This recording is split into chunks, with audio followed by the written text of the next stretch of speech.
Good morning. I want to talk about the concept of gypsies. You know, I first heard that term in Rick Steves' book back in 1996, 97. And, you know, he made reference to it, but he didn't overly clarify it. And then I met my Italian family, and my cousin Sandra started explaining gypsies. And then there was beggars, and beggars and gypsies are not the same thing. And in all my years since 1996, I've come to learn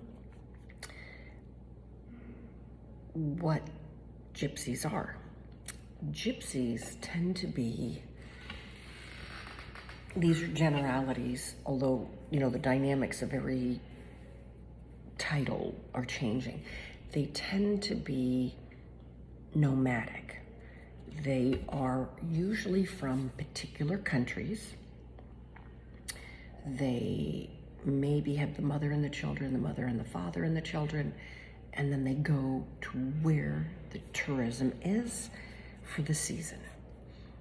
Now, what I've noticed is, like in Rome, the gypsies will just come to Rome, park themselves in Rome, and then they're there. They park themselves in Florence, and then they're there. And they are there year-round, and they no longer become nomadic because there are so many tourists coming in year-round that they don't have to keep changing locations. When I spoke to several of the locals here, they explained to me that these gypsies are nomadic because there's high seasons and low seasons, and the gypsies have no benefit being here during low season. So if this is June, they probably would have at least, I'd have to ask, they would have had to have showed up in May, and they probably will stay until September. So May, June, July, August, September. So they could end up being here 5 months out of the year. Where they're living and sleeping, we don't know. Whether it's abandoned locations, whether one person gets a house and then you put, 50 people in a house, who knows? But I don't want to say the stunt, the thing that they're doing here, I don't want to call it a scam, but I learned my lesson last night, let me tell you this. There was the sweetest little girl, cute, communicative, had on a leopard baseball cap. Her hair was in a ponytail. She was sitting on a wood, I have photographs of her because I bought into the scam. She was sitting on a wood crate box. She had an accordion, and she actually was pretty damn good at playing the accordion. I know what accordion players sound like from Italy. The kid was learning from someone. Had a little tiny metal cup in front of her, and you put tips in it. So my granddaughter loves dancing to music, and there were several other street performers. Another fellow that was really good, an older kid that I'm not sure he is or isn't a gypsy, but man, he was good. He had a beautiful voice, and he had drums. Probably, I'm going to guess, 17, 22, that boy. He was talented.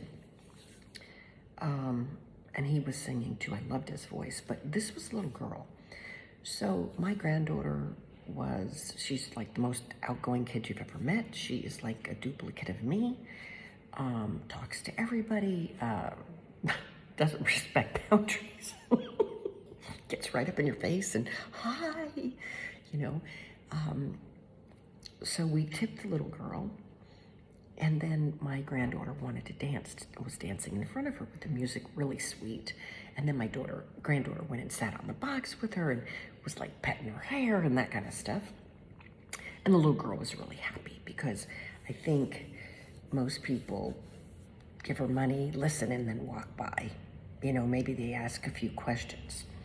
She was a lovely, beautiful young lady. This was 1 o'clock in the afternoon, sitting in the sun.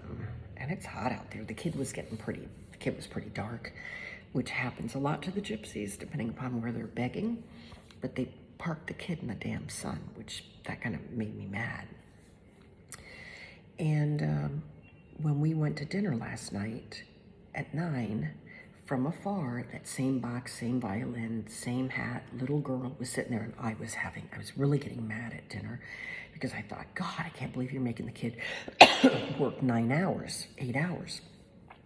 So when we were at dinner, I bought an extra meal, asked for it to be put in a go container, $12 for a, it's a mimosa, I forget how to say it. Sorry, I got a little cough and I heard somebody's alarm going off. We brought the meal over to her, and when the little girl looked up, it wasn't the same little girl. Now, the guy at the restaurant said, oh, see over there in the shade? That's the adults that are running her. Her parents or some extended family member is sitting in the shade for hours, and then when the tip jar gets too full, they go and empty out the tip jar, and they take all the money from the kid, and the kid gets fed and dressed, and it is their child usually, but it was a totally different kid on the same box, same violin, same hat. So at least the good thing about it was, it wasn't the same child sitting there 9 hours, 8 hours. I don't know how many hours they made her shift, but they did rotate out the kids, but they put a different outfit on. And this little girl was even younger, and she did not know how to play the accordion. She just pretended to play the accordion.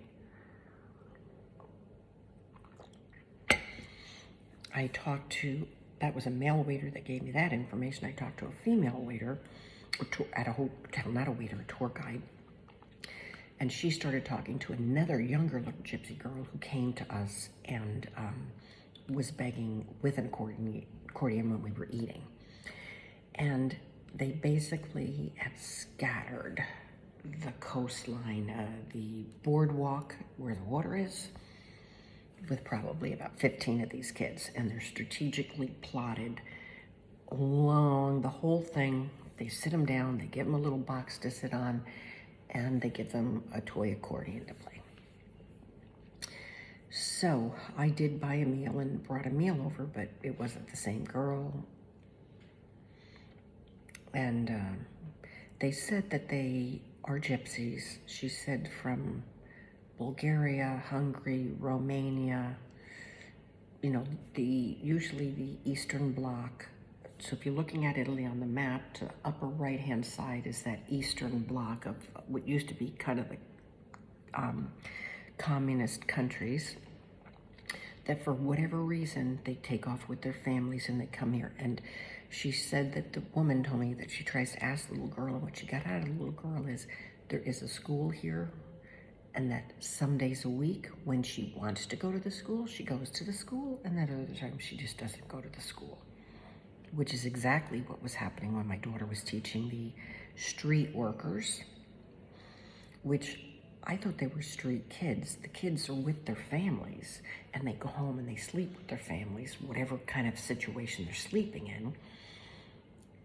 So they're not homeless, and they're not without a family, usually, but the parents put them on the street to work, so the term is street workers, but not street workers as in prostitutes, which is what we use in America.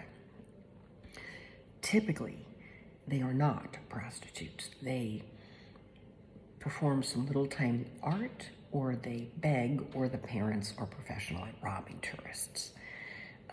That's what they do. Or they teach the kids to rob the tourists too, so you gotta be careful. In Rome, that's a huge thing, where you'll have 3 kids come in front of you, they'll be waving a newspaper, a piece of cardboard, you'll get kind of distracted, and then you put your hands up to kind of get that out of your face, and now somebody from behind unclips your purse, that belt, what do you call it, money belt, and it falls off and they run away with your money belt. Or they get in your pockets and steal your wallets, because by the time you're kind of getting the kids out of your space up front, they've already cleaned you financially. But she said that they are nomadic. They are here now, which means they at least were here May, June, July, August. They would be here easily September. And she doesn't know what country. She said she thought it was Bulgaria, which is Bulgari. I'd have to look that up. I'm showing my ignorance. But they are countries, and they're not making them dress like gypsies here, but in Rome, it's funny because they tend to be darker skinned, a golden olive colored skin. Some of them have the most beautiful green and blue eyes you've ever seen, which is kind of a weird mix. They look very different than Italians. They'll have dark hair, but it's not the black, dark brown that the Italians will have. It sometimes has a little bit of red in it even. So they've got a mix with the Eastern Bloc anyway, so for some odd reason, there's a huge population here. This existed prior to COVID, but maybe it's escalated since COVID, you know? So it's hard because I try to be sensitive, but when you know more information the parents are putting the kids to work, the more the kids get money, the more the parents don't work and they sit and they watch. But in Indonesia, it seemed as though some of the parents were working, or maybe one of the parents. But the waiter at the restaurant said, let me tell you that this is not okay because we can't find people to work at our restaurants. I need more waiters, dishwashers, people to clear the tables. I can't get enough employees to work, and the parents are not willing to work. So the jobs are available. It's just easier for the parents to live the life they want by putting the kids out to work. Anyway, so that's a difficult conversation I thought to share with you guys.